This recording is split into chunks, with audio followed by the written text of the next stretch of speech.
વસ્તુસ્થિતિ એ છે કે પેલું કહે છે ને કે લગેગી આગ, તો સહેંગે સભી ગજબ મેં. હા. હા, એના જેવું છે. એટલે ઈરાનમાં જે આગ લાગાડી છે અમેરિકા અને ઇઝરાયલે, એનાથી આખી દુનિયા જે છે એ દાઝી રહી છે અને ક્રૂડ ઓઇલ જે છે એ ભડકે બળી રહ્યું છે. હવે તમે જુઓ એ લોકો તો ત્યાં સટ્ટો કરે છે, શું કરે છે સમજાતું જ નથી. ત્યાં તો ઇનસાઇડર ટ્રેડિંગના આક્ષેપો થઈ રહ્યા છે કે ટ્રમ્પ સાહેબે કેટલા રૂપિયા બનાવ્યા અને શું થઈ રહ્યું છે. ટ્રુ. એટલે આપણે એ બધી ચર્ચામાં ન પડીએ તો પણ એક વસ્તુ ચોક્કસ છે દેવાંશી, કે મોંઘવારી આવશે, આવશે ને આવશે જ. એટલે તમે જુઓ કે હું એવું માનું છું કે પેટ્રોલ ડીઝલના આજે ભાવમાં થોડોક વધારો આવ્યો છે, બરાબર છે. એટલે પેટ્રોલ અને ડીઝલના ભાવમાં જે વધારો આવ્યો, અને આ તો 5 રાજ્યોની ચૂંટણી ના આવી હોત તો કદાચ પેટ્રોલ અને ડીઝલના ભાવ થોડાક વહેલા વધ્યા હોત. પણ રાજકીય પક્ષો છે એ ચૂંટણીના કારણે સેન્ટિમેન્ટ ના બગડે એટલા માટે પેટ્રોલ ડીઝલના ભાવ જે તે વખતે ન વધાર્યા. ચૂંટણી પતી, શપથવિધિઓ થઈ ગઈ, એ પછી વધી. પરંતુ તમે જુઓ કે આની જે એક આખું ચેઇન રિએક્શન જે આવશે, ચેઇન રિએક્શન એ આવશે કે એવિએશન ઇન્ડસ્ટ્રીઝ, તમે જુઓ કે એવિએશન ઇન્ડસ્ટ્રીઝ તો ગઈ અને એમને કીધું કે ભાઈ અમને તો આ ભાવમાં એરલાઇન્સ ચલાવવી પાલવે તેમ નથી. એટલે એરલાઇન્સમાં તમે જુઓ તો 30 થી 45% જેટલો ભાવ વધારો જે છે એરલાઇન્સમાં થઈ ગયો છે. તમે અમદાવાદથી બેંગ્લોર કે અમદાવાદથી ચેન્નઈ કે અમદાવાદથી ગોવાની ટિકિટ તમે જુઓ તો હમણાં મુંબઈના ભાવ એટલા વધારે છે. Very true. એક જમાનામાં દેવાંશી આપણે 1800 રૂપિયામાં અહીંથી મુંબઈની લેટ નાઇટ કે અર્લી મોર્નિંગની ફ્લાઇટ લઈ લેતા હતા, બરાબર છે કે નહીં? 3500 રૂપિયામાં રાઉન્ડ ટિકિટ આવી જતી હતી. હવે એની પાછળ બિંદુ ઉમેરવું પડે છે કે 35,000 રૂપિયામાં એ મેળ નહીં પડે. કહેવાનું તાત્પર્ય એ છે કે આ જે કંઈ થઈ રહ્યું છે ને, એનાથી જે ગ્લોબલ ક્રાઇસિસ આવશે. અમેરિકાની પણ ફાઇનાન્શિયલ સ્થિતિ ખરાબ થઈ છે, ત્યાં પણ બોન્ડ yieldપર અસર થઈ છે. ત્યાં પણ તમે જુઓ તો ત્યાં પણ વ્યાજ દર જે ઘટાડવાની વાત કરતા હતા, અને જેને કારણે એમને પેલા ફેડરલ બેંકના ચેરમેન જે છે એને કાઢી મૂક્યા હતા. હવે જે નવા ચેરમેન આવ્યા છે એની પાસે પણ વ્યાજ દર વધાર્યા સિવાય કોઈ વિકલ્પ નહીં રહે. અમેરિકામાં પણ ફુગાવો વધ્યો છે, અમેરિકામાં પણ મોંઘવારી વધી છે, અને ભારતમાં તો વધવાની જ છે. અને આ આખું જે ચેઇન રિએક્શન આવવાનું છે ને, એની મને સૌથી વધારે ચિંતા શું છે? દાખલા તરીકે તમે કોમર્શિયલ ગેસમાં ભાવ વધારો કર્યો, તમે સીએનજીમાં કર્યો, તમે પેટ્રોલમાં કર્યો, તમે ડીઝલમાં કર્યો.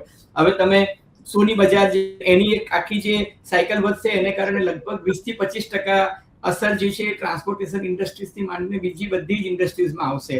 કન્ઝ્યુમર ગુડ્સ પર આવશે, લોજિસ્ટિક પર આવશે. ઝોમેટો વાળાએ સર્વિસના ભાવ વધારી દીધા.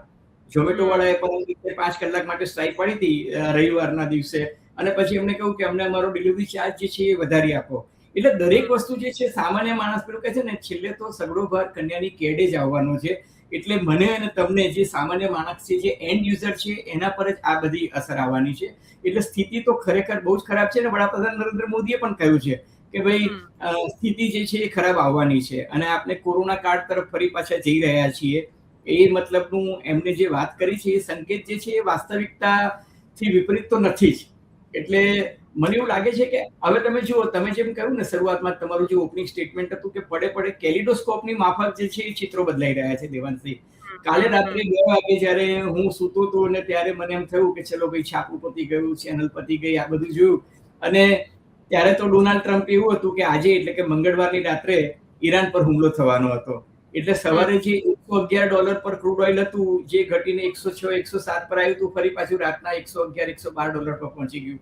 અમેરિકાના જે શેર બજાર હતા, ડાઉ જોન્સ છે, સ્ટેન્ડર્ડ એન્ડ પુઅર્સ છે કે નાસ્ડેક જે છે, એ તમે જુઓ કે છેલ્લા 1.5 મહિનાથી સેમિકન્ડક્ટરને કારણે 12% થી 20% ઊંચાઈ પર હતા. એ બધા કાલે ઘટીને 1.5%, 2% પર ડાઉન થઈ ગયા હતા.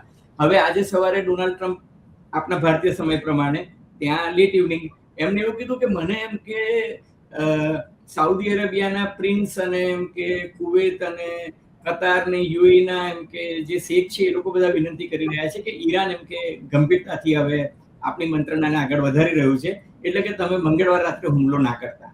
હવે મને સમજાવો દેવાંશી કે શું ઈરાન, તમને યાદ હોય તો આપણે લગભગ માર્ચ મહિનામાં વિડીયો ત્યારે કહ્યું હતું કે ઈરાન ઝૂકેગા નહીં. આજે ઈરાન જે છે એ ઝૂકવાની પોઝિશનમાં છે જ નહીં. તમે એવું માનો છો કે ઈરાન પોતાની કન્ડિશન્સ જે છે એ કન્ડિશન્સ કોઈ બદલી દેવાનું છે? ઈરાન એવું કહેશે કે હું ન્યુક્લિયર પ્રોજેક્ટ પડતો મૂકીશ? ઈરાન શું એવું કહેવાનું છે કે હું હોર્મુઝની ખાડી પરથી મારો અધિકાર જવા દઈશ? શું ઈરાન એવું કહેવાનું છે કે ભાઈ મારી ફ્રીઝ કરેલી સંપત્તિ છે તમે ના આપતા?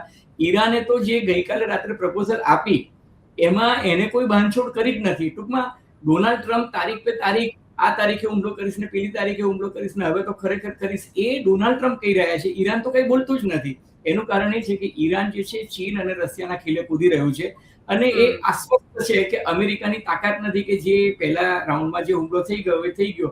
હવે એટલે તમે જુઓ કે ચીનમાં જ્યારે ગયા હતા ડોનાલ્ડ ટ્રમ્પે અને શી જિનપિંગે ભાષામાં શું કીધું કે યુદ્ધ જે છે એનાથી કોઈ વસ્તુનો અંત આવવાનો નથી.